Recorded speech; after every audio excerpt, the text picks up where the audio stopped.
할렐루야. 오늘은 화요일입니다. 오늘 새벽 기도에 온라인 예배를 통해서 하나님의 은혜가 갑절이나 임하기를 간절히 바랍니다. 찬송가 382장 찬송 부르겠습니다. 382장.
오늘 우리에게 주시는 하나님의 말씀은 사무엘상 12장 19절에서 25절입니다.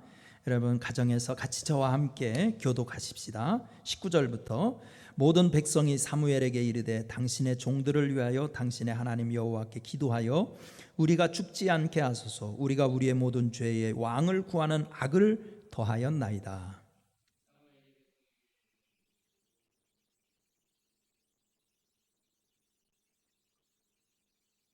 돌아서지 말고 오직 너희 마음을 다하여 여호와를 섬기라. 돌아서서 유익 가게도 못하며 구원하지도 못하는 헛된 것을 따르지 말라. 그들은 헛되니라. 여호와께서는 너희를 자기 백성으로 삼으신 것을 기뻐하셨으므로 여호와께서는 그의 크신 이름을 위해서라도 자기 백성을 버리지 아니하실 것이요. 나는 너희를 위하여 기도하기를 쉬는 죄를 여호와 앞에 결단코 범하지 아니하고 선하고 의로운 길을 너희에게 가르칠 것인즉 너희는 여호와께서 너희를 위하여 행하신 그 큰 일을 생각하여 오직 그 일 경외하며 너희 마음을 다하여 진실이 섬기라. 함께 읽습니다. 만일 너희가 여전히 악을 행하면 너희와 너희 왕이 다 망하니라. 아멘. 오늘은요 그 유명한 구절 기도하기를 쉬는 죄를 결단코 범하지 않겠다. 사무엘이 한 말이죠. 기도하기를 쉬는 죄. 이 제목으로 함께 말씀을 나눠보겠습니다. 난폭운전을 일삼는 총알 택시에 우연히 목사님이 타게 되었대요. 약속 시간에 늦은 목사님은 기사에게 목적지까지 최대한 빨리 가자고 부탁했습니다. 운전기사는 목사님을 안심시키면서 말했습니다. 걱정하지 마세요. 이 차가 바로 총알 택시입니다. 시간 안에 대드리겠습니다. 운전기사는 평소 실력대로 냈다 속력을 내다가 그만 차가 도로 밖으로 날아가는 바람에 모두 총알같이 천국을 가게 되었습니다. 천국에 온 목사님은 하나님의 일을 열심히 했기에 날마다 난폭운전으로 사람들에게 피해만 주었던 총알택시 운전사보다는 큰 상과 칭찬을 들을 것으로 기대했습니다. 그러나 하나님은 총알택시 운전사에게는 더 큰 상을 주었습니다. 기가 막힌 목사님이 하나님께 항의하자 이렇게 말씀하셨습니다. 너는 늘 설교 시간에 사람들을 졸게 했지만 이 사람은 승객들을 늘 기도하게 했느니라. 뭐 이런 유머지요. 그것은 한낱 유머에 불과하다고 생각할지 모릅니다. 그러나 하나님은 자동차를 난폭하게 운전하는 것보다 영적인 게으름, 나태, 무사한 일에 빠지는 것을 더 큰 죄악으로 보십니다. 바로 오늘 본문 사무엘상 12장 19절부터 25절에 사무엘 선지자가 그 사실을 보여줍니다. 사무엘 선지자는 오늘 본문 23절에서 나는 기도하기를 쉬는 죄를 여호와 앞에 결단코 범치 아니하겠다고 다짐합니다. 왜 기도를 쉬는 것이 하나님 앞에 죄가 될까요? 첫째, 하나님과의 관계를 단절시키기 때문입니다. 19절을 읽어볼까요? 시작. 모든 백성이 사무엘에게 이르되 당신의 종들을 위하여 당신의 하나님 여호와께 기도하여 우리가 죽지 않게 하소서. 우리가 우리의 모든 죄에 왕을 구하는 악을 더하였나이다. 아멘. 여기에서 백성들은 우리의 모든 죄에 왕을 구하는 악을 더하였나이다 라고 고백하면서 사무엘에게 기도를 부탁합니다.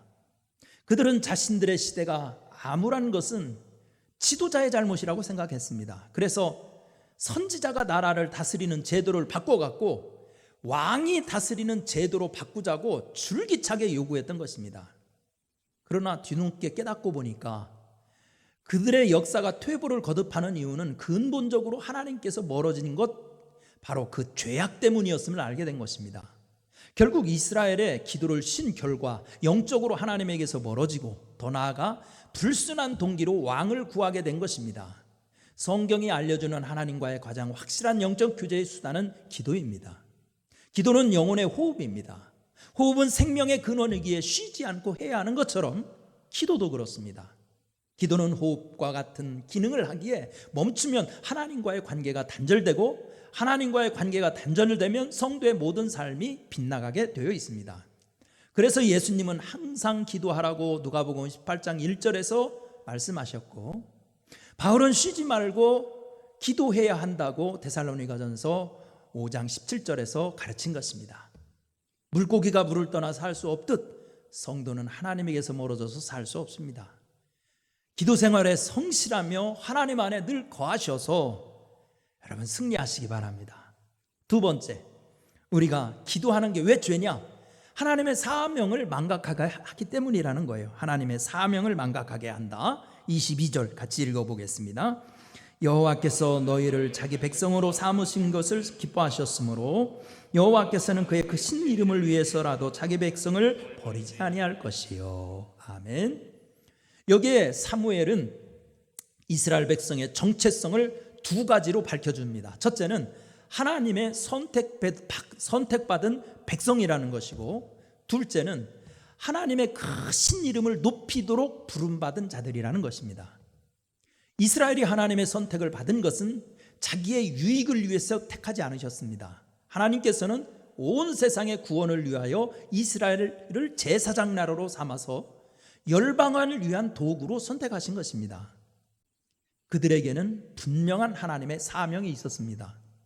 그러나 그들의 기도가 멈췄을 때 하나님의 사명을 잊고 헛된 우상을 섬기며 따라가는 망동을 하게 된 것입니다. 요나 선지자를 보면 기도와 사명과의 상관관계를 볼 수 있습니다. 그가 배 밑에 내려가서 잠자고 있었을 때 하나님의 사명을 등지고 있었습니다. 그러나 회개하고 물고기 뱃속에서 기도할 때 사명은 다시 붙들 수 있었습니다. 모세가 출애굽의 사명을 완수할 수 있었던 것은 그의 정치적인 지도력 때문이 아니라 그의 기도하는 손에 있었습니다.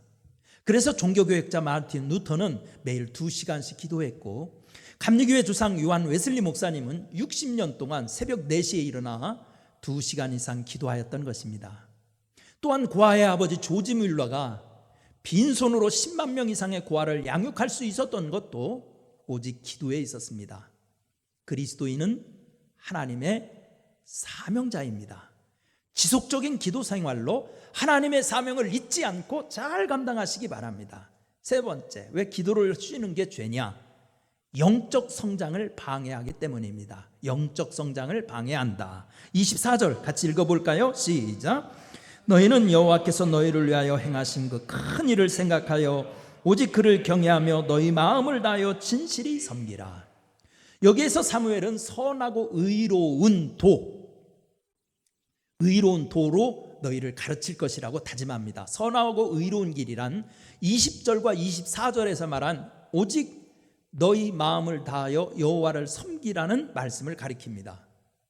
사무엘이 깨달은 사실은 이스라엘 백성이 기도를 게을리하면 하나님을 사랑하는 마음이 멀어지고, 기도하면 마음을 다하여 하나님을 사랑하게 된다는 것을 알았습니다. 성경에 신앙을 육체의 성장에 비유하고 있습니다. 베드로전서 2장 2절이나 에베소서 4장 13절을 보면 알 수 있지요. 하나님은 그리스도인들이 영적 갓난아기 상태에 머무르지 않고 그리스도의 장성한 분량에 이르도록 성장하기를 원하십니다. 그렇다면 영적 성장은 어떻게 이루어집니까? 그것은 지속적인 기도 생활을 통하여 이루어집니다. 기도하지 않으면 시험에 들고, 기도를 쉬면 영적 성장도 멈춥니다. 지중해 해변에 살던 들오리떼가 계절이 바뀌어 노르웨이 쪽으로 이동을 하다가 네덜란드 상공을 지나게 되었습니다. 들오리 한 마리가 아래를 내려다보니 어떤 농가에 집오리들이 옹기종기 모여 평화롭게 먹이를 쪼고 있었습니다. 갑자기 피곤을 느낀 들오리 한 마리는 동료들을 떠나 홀로 내려앉았습니다. 집오리들의 융숭한 대접을 받으며 며칠을 지냈습니다. 문득 이래서는 안 되겠다 하는 생각이 들어서 다시 날아오르려고 하니 그동안 몸이 무거워져서 날 수가 없었습니다. 그럭저럭 몇 달이 지나 가을이 되자 자기 동료들은 하늘을 아름답게 수놓으며 다시 지중해로 날아가는 모습을 보았습니다. 그는 다시 한번 날아오르려고 애를 썼지만 영영 날아오를 수 없었습니다.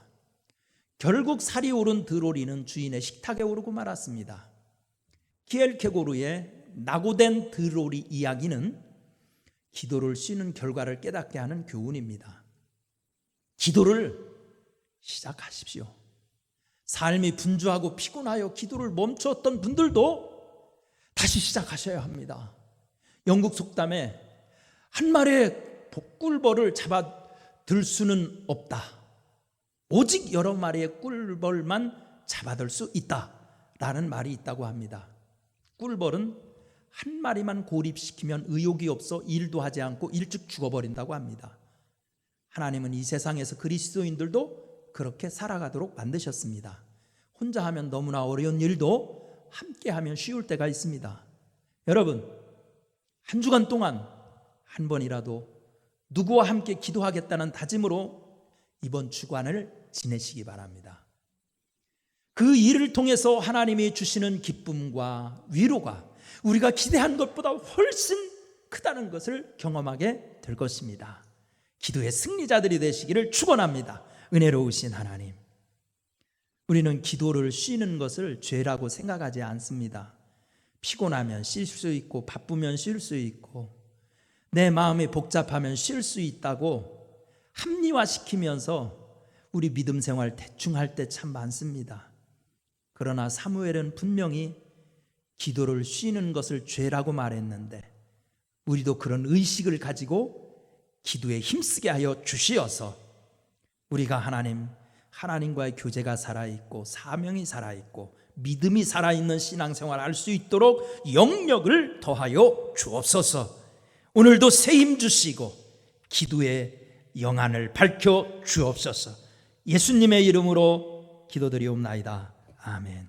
우리 다 함께 찬송가 364장 내 기도하는 그 시간 364장 부르겠습니다.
주기도문 하겠습니다.